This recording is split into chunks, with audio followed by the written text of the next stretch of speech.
ഹരിശ്രീ ഗണപതയേ നമ. അവിഘ്നമസ്തു.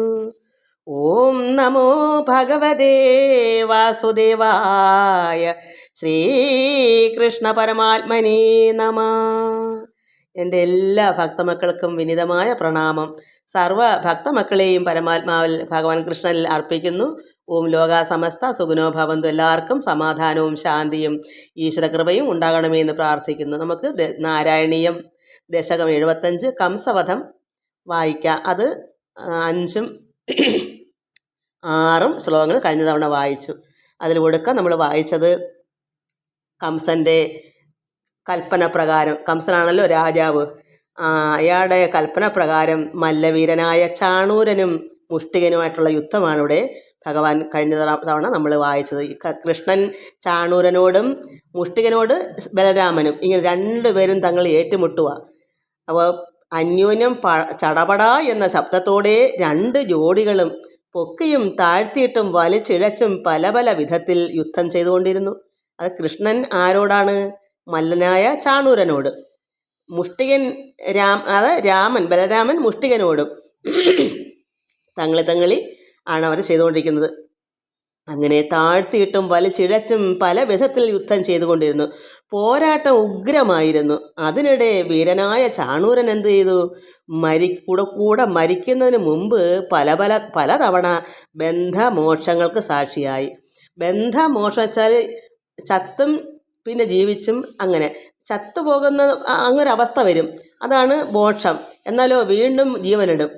ഭഗവാന്റെ കയ്യാൽ കൂടെ മരിക്കും, കൂടെ ഉണരും എന്ന് വെച്ചാൽ ജീവനിടും. അതാണ് ബന്ധത്തിനും മോക്ഷത്തിനും സാക്ഷിയാവുന്നത്. അയാൾ മരിച്ചില്ല എന്നുള്ള രീതിയിൽ കൂടെ അങ്ങനെയായി. അയാൾ യഥാർത്ഥമായി മരിക്കുന്നതിന് മുൻപായിട്ട് തന്നെ കൂടെ ബന്ധമോക്ഷങ്ങൾക്ക് സാക്ഷിയായി. അതായത് ജീവിച്ചും മരിച്ചും അങ്ങനെയാണ്. നമുക്ക് തോന്നും അയ്യോ അവൻ മരിച്ചുപോയി, എന്നാലോ അല്പസമയം കഴിയുമ്പോൾ വീണ്ടും അവൻ ജീവനിടും. അങ്ങനെ പലതവണ അങ്ങനെ കഴിഞ്ഞു. നമുക്കിനി 7ാമത്തെ ശ്ലോകം എന്താന്ന് വായിക്കാം. ശ്ലോകം 7. ഹാതിക്കഷ്ടം കുമാരൗ സുലളിത വപുഷൗ മല്ലവീരൗ കഠോരൗ ന ദൃശ്യാമോ പ്രജാമസ്ത്വരിതം ഇതി ജനേ ഭാഷമാണേ തദാനി ചാണൂരം തം കരോൽ ഭ്രമേണ വികളൽ അസും പോധയാ ആസിധോർവ്യാം പിഷ്ടോ ഭൂൽ മുഷ്ടികോപി ദ്രുതമഥ ഹലിനാ നഷ്ടശിഷ്ടൈർദധാവേ ഹാധിക്കഷ്ടം കുമാരൗ സുലളിത വപുഷൗ മല്ലവീരൗ കഠോരൗ ന ദൃശ്യാമോ വ്രജാമസ്ത്വരിതം ഇതി ജനേ ഭാഷമാണേ തദാനി ചാണൂരം തം കരോൽ ഭ്രമേണ വികളൽ അസംബോധയാ ആസിധോർവ്യാം പിഷ്ടോ ഭൂൽ മുഷ്ടികോ വിദ്രുതം അഥ ഹലിനാ നഷ്ടശിഷ്ടൈർദധാവേ. ഇവിടെ ഈ കുട്ടികളായ, അതായത് ബലരാമനും ഭഗവാൻ കൃഷ്ണനും വെറും ചെറു കുട്ടികളാണ്. അപ്പോൾ കണ്ടുകൊണ്ട് നിന്നവരെന്ത് പറയാം? അഹോ കഷ്ടം, ഈ കോമള ശരീരികളായ ബാലന്മാരെവിടെ? കഠോരശാരികളായ മല്ലന്മാർ എവിടെ? അപ്പോൾ അത്ര പാറ പോലെ കഠോര ശരീരങ്ങളാണ് ഈ മല്ലന്മാർ. അത്രമാത്രം യുദ്ധമൊക്കെ ചെയ്ത് തഴമ്പ് വന്നവരാണ്. അത് പ്രായത്തിൽ തന്നെ അവർ മുതിർന്നവരാണ്. ഈ കുട്ടികളോ കോമള ശരീരം, പിഞ്ചു കുഞ്ഞുങ്ങളാണ്, ബാലന്മാരാണ് അവർ. അപ്പോൾ അവിടെ നിന്നവരെല്ലാം അയ്യോ കഷ്ടം അഹോ എന്ന് പറഞ്ഞ് ഈ കോമള ശരീരികളായ ബാലന്മാരെവിടെ? അവരുടെ രീതി എന്താ? അവർ കുഞ്ഞുങ്ങളല്ലേ? ഈ കഠോര ശരീരികളായ മല്ലന്മാർ എവിടെ? അപ്പോൾ ഇവർ ഇരുകൂട്ടരും കൂടെ ആണോ ഇവർ കുഞ്ഞുങ്ങളോട് ഇങ്ങനെ ചെയ്യുന്നത്? ഇവർ തമ്മിൽ പൊരുതുന്നത് ധർമ്മമല്ല. അവിടെ നിന്ന് അത്ര കാണികളും കണ്ടുകൊണ്ട് നിൽക്കുമ്പോൾ ഇതാ പറയുന്നത്, കുഞ്ഞുങ്ങളല്ലേ ഇവരോട് ഈ ചതി ചെയ്യുന്നത് വെറും ധർമ്മമല്ല. ഇവർ മുതിർന്ന അത്രമാത്രം ധൈര്യശാലികളായ കഠോരവരാണ് ഈ മല്ലന്മാർ. ഈ കുഞ്ഞുങ്ങളോട്, ഈ പിഞ്ച് കോമള ശരീരങ്ങളായ ഈ കുട്ടികളോട് ഇവരിങ്ങനെ പൊരുതുന്നത് ധർമ്മമേ അല്ല. അതിനാൽ ഈ യുദ്ധം കണ്ടു നിൽക്കുന്നത് പാപമാണ്. സത്യത്തിൽ അത് ശരിയാണ്. പക്ഷേ അവർ നിൽക്കുന്നവർക്ക് അറിവില്ലല്ലോ ഈ കുഞ്ഞുങ്ങൾ ആരാണെന്നൊന്നും അവർക്ക് അറിയില്ല. അഥവാ തന്നെ അറിഞ്ഞാലും പിഞ്ചു കുഞ്ഞുങ്ങളല്ലേ. അതുകൊണ്ട് അവർ കണ്ടോടെ നിന്നവർ അത്ര പേര് എന്താ പറയുന്നത്? കണ്ടു നിൽക്കുന്നത് തന്നെ പാപമാണ്. കാരണം ഒരിക്കലും അത് കണ്ടു നിൽക്കാൻ പാടില്ല. അങ്ങനെ യുദ്ധം ഈ വലിയ ആളുകളെന്ന് വെച്ചാൽ അത്രമാത്രം അത്ര കഠോര ശരീരികളായവരുമായിട്ട് പിഞ്ചു കുഞ്ഞുങ്ങളായിട്ട് ചേർന്ന് യുദ്ധം ചെയ്തത് ഒട്ടും യോഗ്യതയല്ല, അത് ധർമ്മമല്ല, അത് കണ്ടുകൊണ്ട് നിൽക്കാൻ പാടില്ല, അത് പാപമാണ് എന്ന് എല്ലാവർക്കും അറിയാം. അതുകൊണ്ട് അതുകൊണ്ട് ജനങ്ങളെല്ലാം ഇങ്ങനെ പറഞ്ഞത് കണ്ടു നിൽക്കാൻ പറ്റുകയില്ല, ഇത് പാപമാണ്, നമുക്ക് വേഗം പോകാം എന്ന് കണ്ടു നിന്നവർ എത്ര പേരും പറയുന്നു. അത് ഭഗവാൻ കൃഷ്ണൻ അറിയാം ഈ കണ്ടുകൊണ്ട് നിൽക്കുന്ന സങ്കടം ഉണ്ടെന്ന്. അതുകൊണ്ട് ഭഗവാൻ അവിടെ എന്ത് ചെയ്ത്, ഇങ്ങനെയുള്ള സംസാരം ജനങ്ങളുടെ ഇടയിൽ പരന്നപ്പോൾ ഭഗവാന് മനസ്സിലായി ഇവിടെ കണ്ടുകൊണ്ട് നിൽക്കുന്നതെല്ലാം പൊയ്ക്കളയും, ഇത് പരക്കുന്ന ഈ സംസാരം എല്ലാവരും പറഞ്ഞ് അവിടെ ഭഗവാൻ കേൾക്കുന്നു. കാരണം ഇത് കുഞ്ഞുങ്ങളാണ്, ഇവരുടെ കൂടെ ഇത് യുദ്ധം ചെയ്യുന്നത് പാപമാണ്, അത് കണ്ടുകൊണ്ട് നിൽക്കാൻ നമുക്ക് പറ്റുകയില്ല, നമുക്ക് പൊയ്ക്കളയാം എന്ന് അവിടെയുള്ള സാധാരണ നല്ല നല്ല ഭക്തജനങ്ങൾ ഇത് പറഞ്ഞപ്പോൾ ഗുരുവായൂരപ്പ അപ്പം പറയുന്ന ഈ ഭട്ടതിരിപ്പാട് പറയും, ഭഗവാനെ കൃഷ്ണ ഗുരുവായൂരപ്പ, നിന്തിരുവടി ചാണൂരിനെ പിടിച്ച് വട്ടം കറക്കി ഊക്കോടെ നിലത്തടിച്ചങ്ങ് കൊന്ന്. ഇവർ പോകാമെന്നെല്ലാം പറഞ്ഞ് അവിടെ എല്ലാം അങ്ങ് പരന്നു, ഇത് കാണുന്ന പാപമാണ്, പൊയ്ക്കളയാം എന്ന് പറഞ്ഞപ്പോൾ തന്നെ ഭഗവാൻ പെട്ടെന്ന് എന്ത് ചെയ്തു, ചാണൂരിനെ പിടിച്ച് വട്ടം കറക്കി ഊക്കോടെ നിലത്തടിച്ചങ്ങ് കൊന്നു. അപ്പോൾ കുഞ്ഞുങ്ങളാണെങ്കിലും മറ്റുള്ളവർക്ക് സമാധാനം കിട്ടട്ടെ എന്ന് ഭഗവാനും കരുതി. കാരണം നമ്മളെപ്പോലുള്ള ഭക്തന്മാരായ ഭഗവാനെ സ്നേഹിക്കുന്ന അത്രത്തോളം ആ കുഞ്ഞിനെ, ആ കണ്ണനെ കണ്ണുളാമയാതിരുന്ന് സ്നേഹിക്കുന്ന ഒരു വ്യക്തിക്കും ഈ ദുഷ്ടന്മാരോടുള്ള യുദ്ധം ആർക്കും കാണാൻ സാധിക്കത്തില്ല. അത് നമുക്ക് തന്നെ അറിയാം. ഇവിടെ ഇന്ന് നമുക്ക് ഒരുപാട് കാര്യങ്ങൾ ഇതിനകത്ത് തന്നെ കാണുന്നു. നമ്മൾ എത്രമാത്രം വിഷമിക്കുന്നു. കുഞ്ഞു കുഞ്ഞു മൃഗങ്ങളോട് കാണിക്കുന്നതും കെട്ടി മൂക്കും അടച്ചിട്ട് കൈയും കാലും കെട്ടി ഒരേ സ്ഥലത്തുകൊണ്ട് കളയുന്നു. ഇതൊക്കെ കാണാൻ നമുക്ക് സാധിക്കുമോ? മൃഗങ്ങളാണെങ്കിൽ അവർ ജീവനുള്ളവരല്ലേ, അത് പിഞ്ചു കുഞ്ഞുങ്ങളല്ലേ.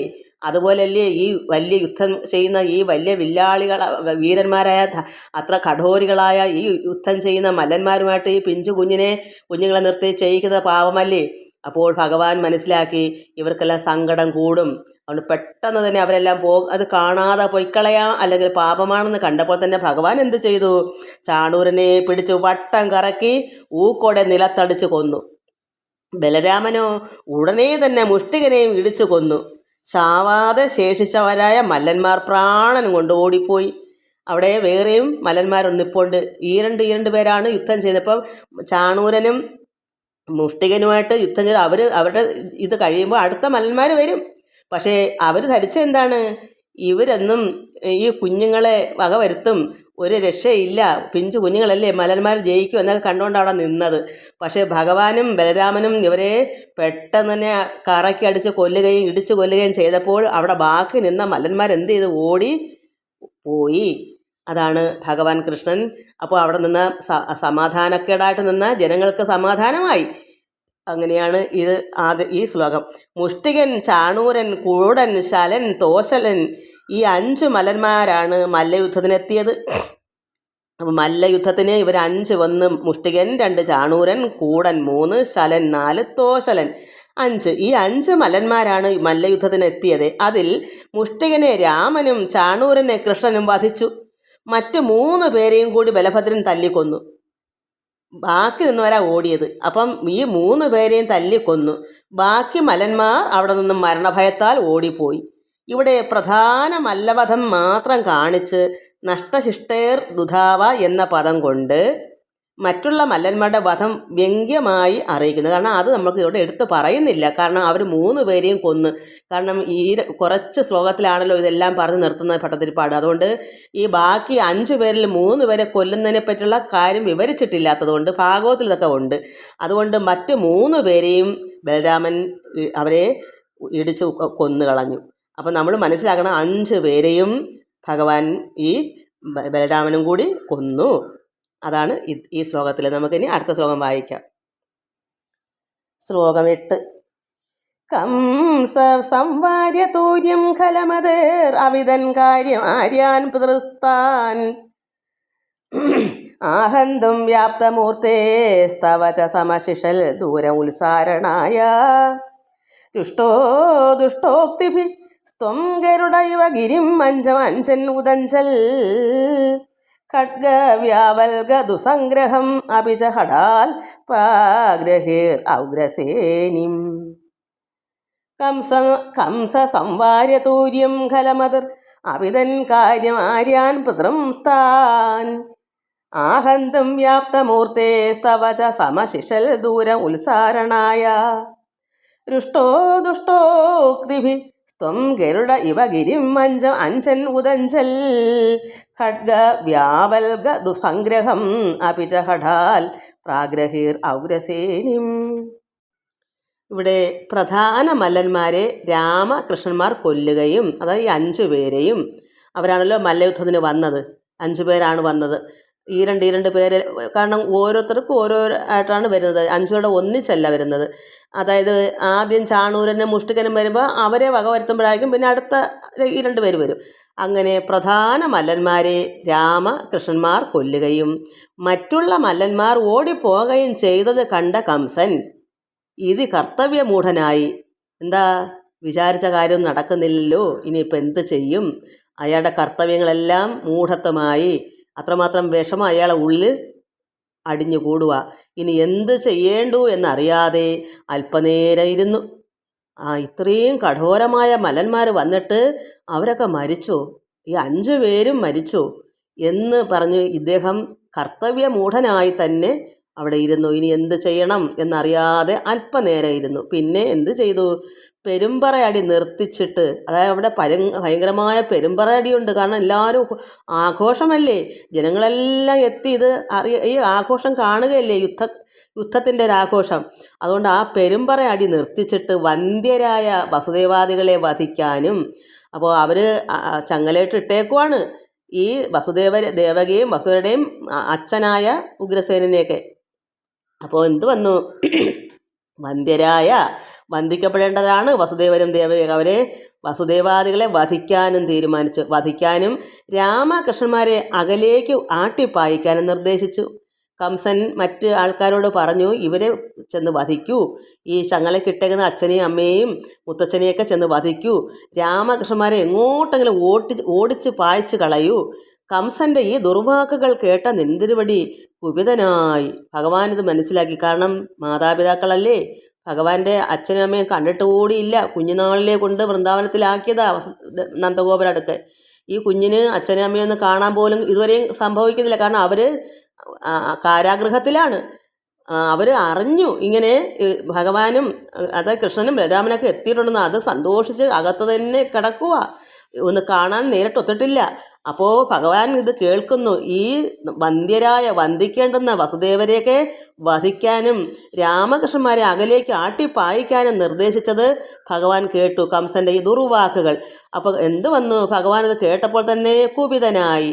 കൃഷ്ണന് ദേഷ്യം വന്നിട്ട് ഗരുഡൻ പർവ്വതത്തിലേക്കെന്ന പോലെ ഒറ്റ ചാട്ടത്തിന് കംസൻ ഇരുന്ന മഞ്ചത്തിലെത്തി. അത് കേട്ടപ്പോൾ തന്നെ ഭഗവാന് ദേഹമൊക്കെ ഒരു ഇളക്കം ഇളവി. ഗരുഡൻ എങ്ങനെയാ പറന്ന് പർവ്വതത്തിൻ്റെ മണ്ടയിലേക്ക് കയറുന്നത്, പറന്ന് ഒറ്റ ചാട്ടത്തിന്?